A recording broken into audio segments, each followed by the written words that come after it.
হয়েছে একদম।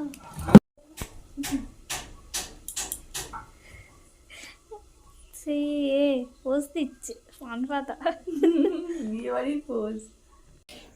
হ্যালো বন্ধুরা, কেমন আছো তোমরা সবাই? আশা করি তোমরা সবাই খুব ভালো আছো, আমরাও খুব ভালো আছি। তো রিঙ্কু প্রামাণিক চ্যানেলে তোমাদের ওয়েলকাম জানিয়ে আমি নতুন ভিডিও শুরু করছি। তো এখন হচ্ছে সময় সন্ধ্যা 7টা। তো এই যে বাড়ি যাবো বলে রেডি হয়ে গেছি, যেহেতু কাছাকাছির মধ্যেই আসতে গেলে অনেক সাজুগুজু করি, কিন্তু যাওয়ার সময় একদম সাজতে ইচ্ছা করে না। তো এই যে যাই হোক, এই যে শাড়িটা পরে নিয়েছি, আর শ্রাবণী এখানে চাউমিন বানিয়েছে। তো চাউমিনটা খাবো বলে অনেকটা অপেক্ষা করলাম, না হলে অনেকটা আগেই বেরিয়ে যেতাম আর কি। তো চাউমিনটা বানাচ্ছিল, চপ দিয়ে মুড়ি মাখাবে ঠিক করেছিল, কিন্তু চপ ভাজেনি কোথাও, তাই জন্য আর কি আবার চাউমিন এনেছে। চাউমিন খাইয়ে দিয়ে যাব বাড়ির দিকে রওনা দেব। তো চলো ব্লগটা দেখতে থাকো।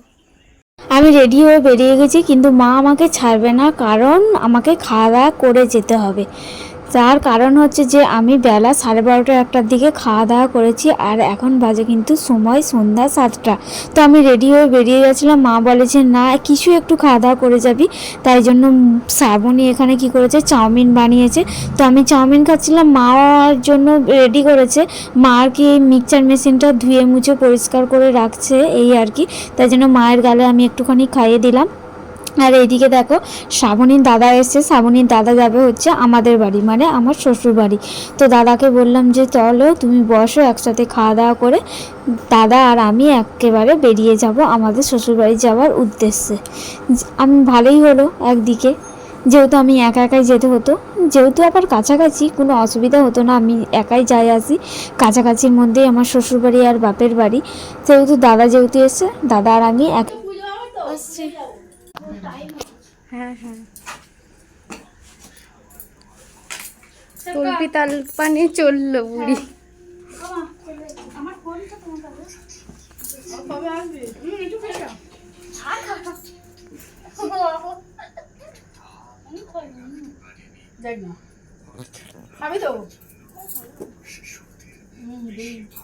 কদিনের টুট ছিল? শনিবারে এসছি, শনিবার রবিবার আজকে মঙ্গলবার, 4 দিন। 2 দিন বোনের বাড়ি, 2 দিন বাপের বাড়ি। টাটা।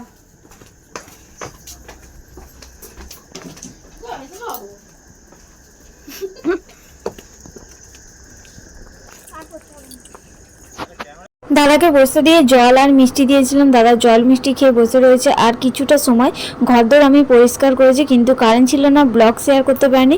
তোমাদের দাদাভাই এসে খাওয়া দাওয়া করছে, আর কত ময়লা বেরিয়েছে দেখো, এত ময়লা, এত প্যাকেট জড়ো করেছিল। আর আমি ঘরের অবস্থাটাই তোমাদের সঙ্গে একটুখানি শেয়ার করছিলাম, যে এসে ঘরদোর কতটা গুছিয়েছি, কিন্তু যে তার আগে কীরকম ঘরের অবস্থা ছিল সেটা তোমাদের সঙ্গে যে শেয়ার করব সেটা পারিনি। আলমারির ভিতরগুলো অগোছালো হয়েছিল, সেগুলো আমি তোমাদের সাথে শেয়ার করে। কালকে আর ভিডিওটা কন্টিনিউ করতে পারিনি, তার কারণ বাড়িতে এসে সমস্ত কিছু গোছগাছ করেছি। গোছগাছ করার ভিডিওটা ভেবেছিলাম যে তোমাদের সাথে শেয়ার করব, যে ঘরদোর এলোমেলো ছিল, কোথাও গেলে যে এটা অবস্থাটা হয়ে থাকে সেটাই হয়েছিল আর কি।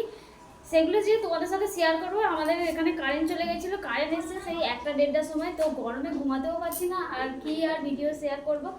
তো যাই হোক, এখন এই যে দুপুরবেলা এখন স্নান করে চলে এসেছি, আর সমস্ত কিছু কাঁচা ধোয়া করে ছাদে মেলে দিয়েছি, দিয়ে এই যে এখন আমি স্নান করেছি, আর এমনকি শ্যাম্পুটাও করেছি। তো গরমকাল যেহেতু পড়ে গেছে, সপ্তাহে 2 দিন না শ্যাম্পু করলে ঠিক হয় না। তো এখন যাব আমি ছাদে, চলো।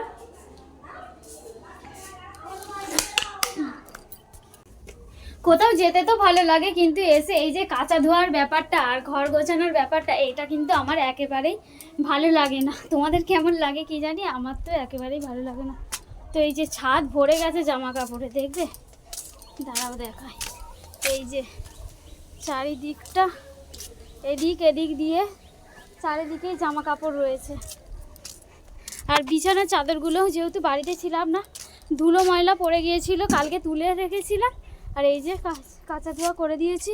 এদিকে রয়েছে শাড়ি, এই যে শাড়ি।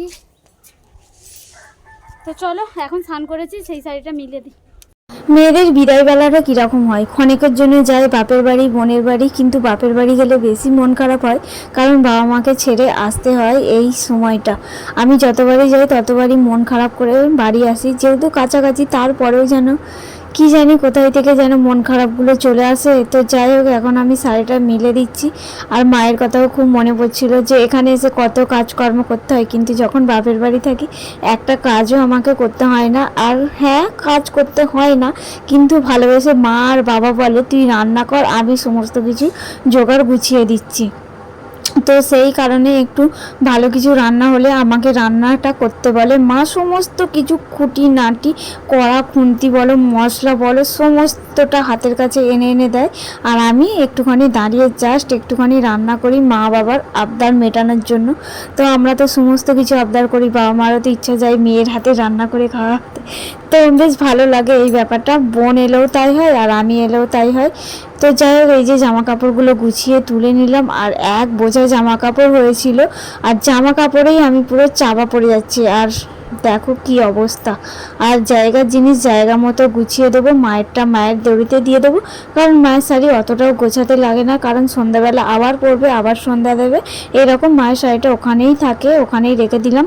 আর ভাইয়ের জামা কাপড়গুলো ভাইয়ের ঘরে গুছিয়ে রাখবো, আর বাপিরগুলো নিচের ঘরে মা বাপিদের ঘরে গুছিয়ে দেবো।